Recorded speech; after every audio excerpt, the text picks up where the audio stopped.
Looking to land your next job? Make a profile on the AMA job board today. With positions from entry level to vice president, there's something for every marketer. You'll find top opportunities from great companies actively seeking marketing talent. Set up job alerts, showcase your skills, and take the next step in advancing your career with the AMA.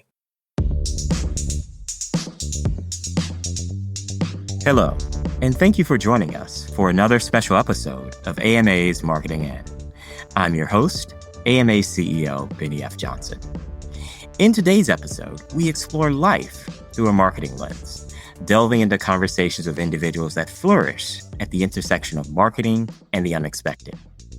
We'll introduce you to visionaries whose stories you might not yet have heard of, but are exactly the ones you need to know. Through our thought-provoking conversations, we'll unravel the challenges, triumphs, and pivotal moments that have been shaped by marketing. Today, our special guest is none other than Nicole Alexander, author of Ethical AI in Marketing, Aligning Growth, Responsibility, and Customer Trust. Nicole is a leading voice at the intersection of marketing, technology, and AI ethics, with more than 25 years of experience driving innovation across global organizations. She's led marketing and transformation initiatives at Meta and Ipsos. And today, she shapes future leaders as a faculty member at NYU and Columbia University, where she teaches graduate courses on AI, responsible innovation, and digital strategy. Nicole, welcome to the podcast. Hi, Benny. Thank you so much for having me. Oh, it's a pleasure to have you here. And I love that this can be a platform for your continued education and teaching and commitment to that, because we're talking about the future and we're talking about these moments of new technology and new spaces that require us as business leaders, as practitioners, as consumers to adopt new ways of learning. What advice do you often give practitioners about navigating this new world? I think that there's a lot of anxiety specifically, especially when we think about careers, really thinking about what is the next step in someone's role, especially when we look at AI. There's a lot of anxiety around, am I going to be, replaced by technology? So I wrote a recent article about just how do you thrive sort of in this new AI-enhanced marketing era. And I think, it's one of the questions that I love because it gets to the anxiety that a lot of us have. I think, they see AI, marketers in particular see AI generating copy. They see it creating images, analyzing data, automating campaigns, and they really start to wonder what's left for me, right? And I think the short answer is there's a lot left. But it requires sort of like an intentional focus on what are the skills AI can't replicate. I think about it in sort of a couple of different buckets. First, there's strategic judgment, right? So like AI works on the level of like pattern recognition and optimization, right? Within defined parameters. But someone has to set those parameters. Someone has to decide what to optimize for. They have to decide like which trade-offs to make when the data is wrong or incomplete. And that judgment, I think that requires sort of understanding context, culture, and competitive dynamics. So, and organizational reality. So, humans who can translate sort of business problems into AI solvable problems are absolutely invaluable. It's interesting. We talk about, you said the magic word at the beginning, career journeys, right? And thinking about, our role in our work more than the assignment, more than the kind of paycheck at that moment, but thinking about a career journey.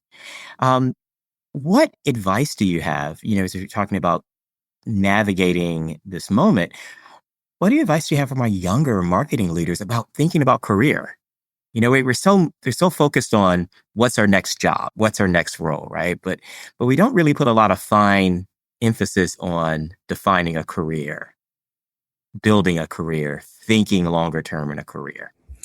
Absolutely, and we should. I think it's hard, especially when you're younger, to think about the career, right? The long game, right? Because many of us are coming out of college, especially with debt. So you're really thinking about in that moment, how do I pay my rent? How do I feed myself? And how do I pay off my student loan? But one of the things I try and impart on my students in particular is thinking about what you enjoy doing, and this is not innovative or new, right? This is the advice I got early on. I've just rephrased it slightly. It's what are you good at doing? Who will pay you to do it? And what do you enjoy?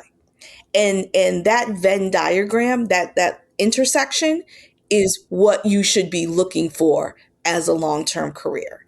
I think, we all have areas that, things that we enjoy. And I like to tell my nieces and nephews, if no one's going to pay you for it, that's called a hobby. And I want to encourage you to do said hobby while also, fulfilling a role that will be your career, which will be your job. And it doesn't mean go for the big paycheck, but it means being able to live, to be able to take care of yourself. And I think, as we look at, different roles, for a lot of students coming out of university or, folks that are early career, it is difficult to think about the long term because as we see, especially in the tech sector or technology, things change so quickly, particularly now with AI, that sometimes as you're thinking of that long term career, you also have to be brave enough and cognizant enough to also not be afraid of the pivot. Because, I talk to folks all the time about, well, AI is displacing jobs. How can I plan my career? I'm like, that's a great point. But when you think about jobs that we don't even know exist yet, right? Before Google, you never needed an SEO specialist because there was no SEO, there was no optimization, right? So before generative AI, you didn't need a prompt specialist, but you may have been excited about writing, about clarity of writing, about instructional guidance. That transitions, that skill set, that enjoyment transitions into prompt engineering. So I think it's about really looking at what you enjoy doing and how that can translate across a myriad of different jobs, a myriad of different domains, but really thinking about what's going to be important to you in 5 years, which is very different than 10 years and 15 years. So, it gives me a great entree point to ask you about this professional happy place, right? Where you found this nexus between the work that you do. Talk a bit about Nicole at the start. Oh, Nicole at the start. Well, Nicole at the start was I actually started. I'm gonna age myself. I hate to say this out loud. I started in Yellow Pages. It's all right, Nicole. I'm right there with you. Which, by the way, they still do $1 billion in business today. They do, and Just most off people of the don't print. realize that. Yes. Most people don't. I thank you, Bennie. So yes, I'm here for you, my friend. Yes. Or I'm saying we're similarly aged. Either way, exactly, $1 billion exactly. of business. Yes. Keep going. So I started early on as an account executive for a company called Hutchins DAC Group. They were a traditional Yellow Page advertising agency in upstate New York, Rochester, New York, the home of Xerox, Kodak, etc.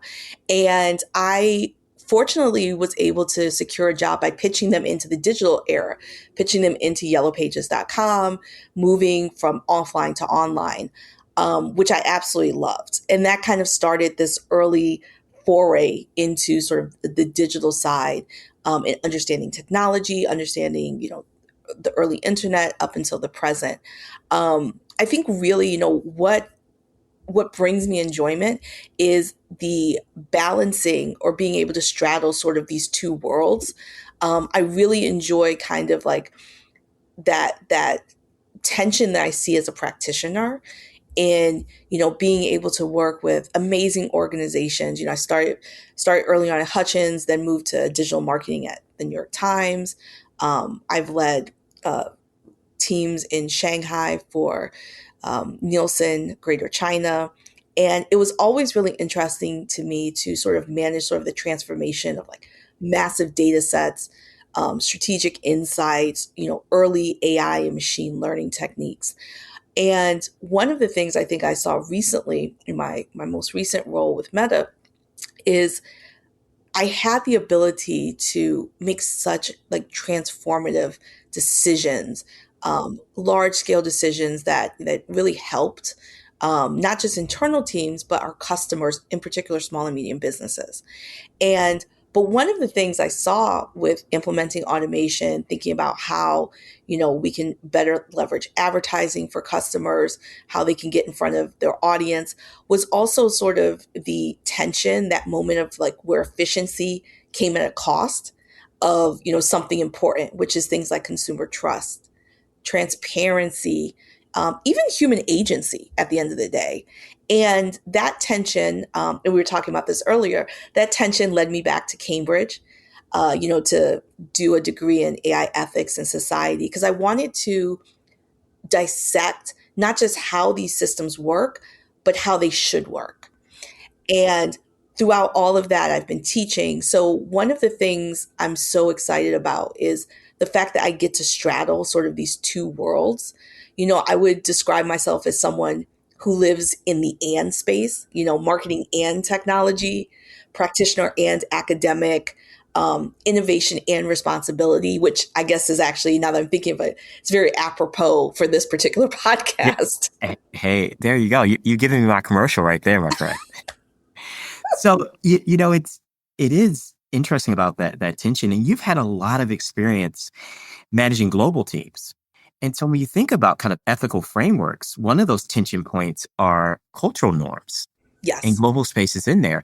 How do you find a kind of true north or a through line between what we can do and what we should do writ large globally? Yeah, that's a great question. And you don't know what you don't know, right? And I realize, having before I moved to China, I already become a VP. I had my fancy executive MBA, thinking I kind of knew everything. And there is nothing more humbling than to go to another country and try and bring all of your experience into that cultural domain and completely fail at it at first. Because it gives you a moment to reset, hopefully to really think about what you bring to the table versus what actually is needed at that table, and understanding that cultural nuance. I loved my time in China working with the team there at Nielsen, because it really made me understand what situational leadership was. I always thought of myself as an empathetic leader, but situational leadership is what was needed. And being able to go and understand on the ground how things need to shift, how you need to help your team, customers, the client in different ways, in different settings, I think is really important for every marketer in particular, especially marketers that are doing global campaigns. They're sitting in, a corporate office or, that oversee global versus regional marketing. Because that nuance is extremely important. Historically, we always talk about, well, this is the global campaign. And now here, let's just cascade this into the regions for local marketing. And we've seen so many times that just doesn't work. It feels inauthentic. I'll say it like that. Right. And it's one of those spaces where we miss the real insight and opportunity, right? Exactly. Because it's not the cookie cutter space out in there. The best campaigns tend to come from within. They come from multiple places. I love when brands are having what would be seen as a field market opportunity that comes a mass market that actually informs another field market. Exactly. Exactly. And I've never seen, I have to say, some of the best advertising, the best marketing that I've seen in my lifetime has come from local markets. I love some of the most ironic, funny advertising comes out of Japan, comes out of places like Sweden, the Netherlands, I love some of the advertisements I've seen over the last maybe 2 years that have come out of like Ghana and Kenya in particular. And that nuance is something that you would never get from someone sitting in, corporate out of London or New York or, wherever. So, Right. And it gives that sense of, I love when you talked at the beginning about the failures, right? Right. Because I'm yeah. going to connect those two together in this conversation. Because when you fail in a different cultural context, you have no safety net. So you're completely laid bare, right? It's like, Mhm. you failed. Everybody around you knows you failed. It's not a secret that you're failing in this moment. And it's not so much in the failure. I think it's the opportunity of how we reassess, learn, reset, and push forward, right? Absolutely. I couldn't have said it better myself and I think that's the differentiation that allows you true leadership, right? Because if you can't reassess and evaluate your own behavior and pivot accordingly, then how can you do that in a leadership perspective of a team of 150, plus folks on your team? So you really need to understand and humble yourself to understand what's needed on the ground in this moment from this team in this environment. And thankfully, I did that and I was able to, end up finally, being successful in the role, but also learning a lot that I eventually obviously took on to other roles, as well as just even in general, bringing into my classroom. I teach students that have come from all over the world. And it allowed me to really think about ensuring that I'm not teaching from a very homogeneous perspective.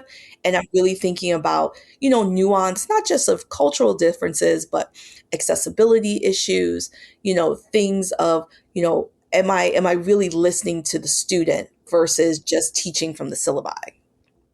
Which I think is, incredibly important as we think about modern pedagogy, right? What our students are looking for to have an adaptable, very real space in which the lessons, they can see a direct connection to the work at hand, right? How do we get in this space? So we talked a bit about tension. I'm going to push on that a bit more because, ethical frameworks are at the heart of the work that you do. How have you navigated those tensions between, you're going across multiple markets and multiple stakeholders and, one set of ethical framework says, let's do it and let's do it faster. The other says, let's approach it with caution. How do you mitigate that in today's world? Yeah, and I mean, it's an excellent point. That's one of the things I tackled when I was writing my book, right? Because there are different elements of ethics, right? There's the ontology, there's the most folks think of it in does the end justify the means, or is it about the journey that we take no matter the outcome, or is it about this virtue altruistic component? As long as we're a virtuous person, then whatever we do has a virtuous outcome, right? And that's very philosophical, right? So I always wanted to understand how does that obviously then translate into practice, because people need to, I mean, philosophy is great, but people need to actually be able to implement this on Monday when they get to work. So, I mean, one of the things that I tried was to stop thinking of ethics, or I try and talk to divisions and marketing teams about, is stop thinking of ethics, right, as like this compliance checkbox, right, that you do kind of after the strategy is set, and start thinking about it more as the strategy itself. So, a business case is actually, the business case itself, I think, is quite clear now for practitioners. Like, we have data showing that consumer trust directly correlates with purchase intent, with loyalty, with willingness to share data, right? And trust erodes when, very quickly, when people feel manipulated by an algorithm, or they don't understand, why they received a different price than someone else in their household or a friend, across town. So, one of the things I really wanted to do in my book was I introduced the PACT framework to kind of make this more actionable. So, PACT, just very quickly, it just talks about, personalization, right? That respects boundaries. And that's a lot of the nuance of how do you personalize, but not, get into that domain that just becomes creepy, right? um, Thinking about the accountability, right? Accountability for how algorithms make decisions, and not accountability from just who to blame, right? Who do we point the finger at? But really about accountability when who has the decision power to change something that we know is broken and change it quickly? And is there any recourse for a consumer or someone that was impacted? I also talk about the contextual sensitivity, and this comes a bit more on that global nuance, right? So really thinking about cultural contextual sensitivity across cultures as well as across different situations. And then finally, trust, which is both an output as well as a pillar in and of itself. Trust is the measurable outcome that you're optimizing for. So regardless of which which ethical perspective you want to adopt, right, within your organization. I champion that there really should be sort of, if you look at all ethics, there should be kind of a mix, right? Because different situations call for sort of different balance of how you execute in a product or programmatically through advertising or design, et cetera. But I do think that there's a myriad of frameworks that are easily adaptable, like tomorrow, for marketing teams that want to start implementing, responsible and ethical AI within their marketing teams. And then thinking about just the steps of kind of like, beginner, right? This is what you can do on Monday. This is your 3 to 6 month plan out of like how you can do this in more depth. And then this is your enterprise-wide strategy about really thinking about how do I roll this out, not just globally, but particularly in regions, asking the right questions for the folks on the ground in those particular cultural moments, regions, cities, et cetera. Yeah, I think that's a great way of thinking about it and realizing this is a continuous work in progress, Yes. right? So Yes. you're setting the intent. I mean, one of the things that we see in trust is it's not just the actions, it's consumers understanding the intent, the delivery, the consistency of the first. If and that's where we break the trust. We've got a really lofty goal that we announce in the top of our marketing lungs that we don't have the operational systems or, corporate intent to do. Precisely. I wouldn't be upset if you didn't give me the world, but you told me you were going to give me the world. Exactly. Exactly. You set my expectations here and you failed to deliver.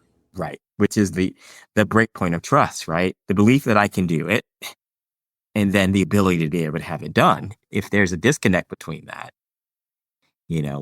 we're sitting as brand leaders, as marketing leaders, as leaders in general, we're sitting on the sideline trying to figure out how to repair this broken trust.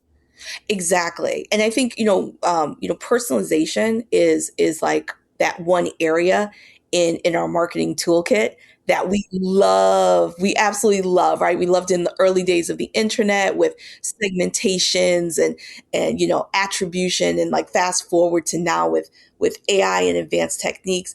We want to personalize everything because we want our customers to know that we're talking to them.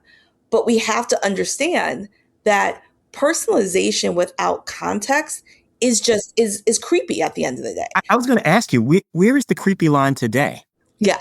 Because it's one of those things that as marketers, we have to understand that our consumer practices and consumer taste change as well, right? So what was creepy 10 years ago is a little different than expectations today or tomorrow. But I'd love to know, as we brought it up a couple times, technical term, what's the creepy line today?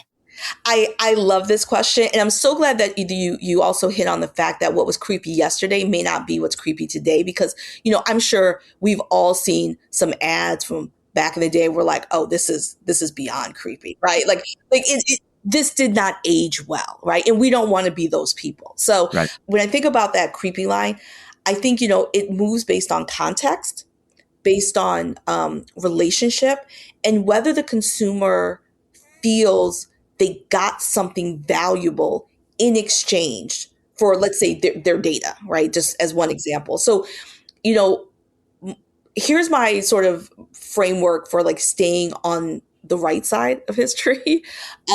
So, first, I think it's about transparency as a default, right? So you don't, like, I'm going to just use data. There's so many different examples, but I'll use data in particular. You don't bury your data practices in like privacy policy that nobody reads. And market, we know no one reads the T&Cs, right? So you tell people, right, in plain language, like what you're collecting and what they get for it. And the brands doing this well treat it as sort of, part of their value proposition, right? Not as some like legal disclosure, right? That no one understands in just regular language. I think secondly is you earn the right to personalize. So there's a big difference between personalizing for a customer who's been with you for like 5 years versus someone who's visited your site once, and matching the depth of the personalization to the depth of the relationship is what's very important. So you don't act like you know someone that you've just met, right? Just in real life. And the same is true online. So the level of personalization has to be contextualized. It's so true. I'm going to extend our metaphor in the creepy line. It's like if your best friend knows what you typically order at the restaurant, that's very different than the peering stranger monitoring what you eat, right? It's the same action, the same knowledge. Yes. But the contextual relationship is so very different. Exactly. I love that analogy. You go to a restaurant for the first time, and if your waiter knows what dish you like, that is disturbing to say the least, right? And you're starting to look around like, am I being punked? Like, so It's this context, like that you really have to, and as marketers, this is our job. This is what we're charged with. We're charged with not just building, but starting in, that early relationship, but keeping that relationship over time. I also think, the third one is really about, giving people control. And I think this is such an easy area that so many brands miss the mark on. It's, and I think it's because, as companies, as organizations, we want to keep control, but, and not fake control, right? With that, 50 toggles nobody actually understands, but meaningful choice. So, can they see what data you have about them? Can they adjust the intensity, I'll use that word, of the personalization? And can they delete data if they want to? I think controls build trust even when people don't exercise it. But just having it available, and this could be in a dashboard format, this could be however the organization sees fit, but having it as an option means that you're providing the customer with their own agency to be able to stipulate and make changes. And the irony is when you do this, you actually get better marketing efforts, reduced waste, because if you think about someone, maybe they're in a different stage of their life. Maybe, I use this with a client. If from a pet side, Purina, this is just an example, Purina may not know if your beloved dog passed away. So to continue to send somebody coupons and discounts, or, oh, it's Fluffy's birthday, that is a horrible reflection on your brand. You want that two-way dialogue so that they can tell you that, something happened, or we no longer want to receive information, whatever the case is. And that allows you as a marketer a better experience to give that customer or other customers. Right. Like you said, it gives you the space to know, but not assume. Exactly. Right. Because you have a set of facts and actions and data points, but you don't have knowledge. Precisely. And I'd say the biggest mistake is optimizing personalization for these short-term, conversions, at the expense of long-term trust. So that retargeting ad that follows someone across the internet for 3 weeks trying to sell them boots, right? It might be, it might get you the click, but it damages the relationship. So I really think more marketers need to think about lifetime value, not just the immediate transaction in front of them. I said this before, you're filled with all these insights. So what prompted you to write the book? When did it hit that Nicole actually has some thoughts on this, and you've got some battle scars and some strategies and some points of view that you like to share with the rest of us? When did you make that transition from marketing executive, research leader to author? So I've wanted to write the book in my mind. I've wanted to do this probably since probably around the time right before the pandemic kicked in. Um, and then the pandemic came and I hibernated. Right, right. I was laid off, which was a wonderful thing. I got to go back to my enclave down in Mexico City and just enjoy sort of not having to, do anything for anyone else. And I started writing. Um, and obviously, with I'm sure a lot of authors or folks who are thinking about what to write, the book evolved over time. I originally was an academic work, right, which is for anybody who has had to read it was like 500 pages of just a lot of information Did, that did, did it practitioners did could it hurt you? Did it hurt you, my friend? it did. It did. I have to say, there was still some trauma from it. And then I realized, I went back to the why. Why am I doing this? And it's because I wanted to write the book that I wish I had had as sort of a manual or like guidance in my roles to really talk about this is what you should do tomorrow to make sure that you're doing the best for society, for your customers, but also, even as a cautionary tale, so that you're not that company or that executive on the front page of the New York Times because you did X, Y, and Z. Right. So I wanted something that was practical and guidance. So I kind of switched the way I was writing and who I was writing for. So I decided to write for the marketing manager, the creative manager, the folks that handle content across domains. And I honestly really enjoyed writing the book. I got to interview a bunch of different friends, colleagues. There's use cases in the book from Ipsos, from the CMO over at Ipsos, from a myriad of Chris Duffy from Adobe, and some of the great work that they're doing over there around provenance tracking and just making sure people understand that this generative AI is generative AI. So that was absolutely amazing. And fortunately, Kogan Page reached out to me and asked if I'd ever thought of doing a book. I said, oh, I said, let me just send you my Dropbox. Uh-oh. I said, I have it all here. So that worked out very well. I mostly had to cut it down because it was still a little bit too. Isn't that wonderful moment where all these paths and journeys and this universe comes back in there? Because no one would have connected the dots from China to Harlem to Mexico City to the pages on your Dropbox. Exactly. It's so true. It all came together just so smoothly, to be honest with you. And it's been nothing but a joy, honestly, talking about the work, getting to especially speak with students, as well as, active practitioners, over the last couple months since the book dropped. So I'm going to ask you this advice question in two parts. So if you had the big idea advice to share, what would that be for practitioners who are emerging, who want to make a difference? That's one.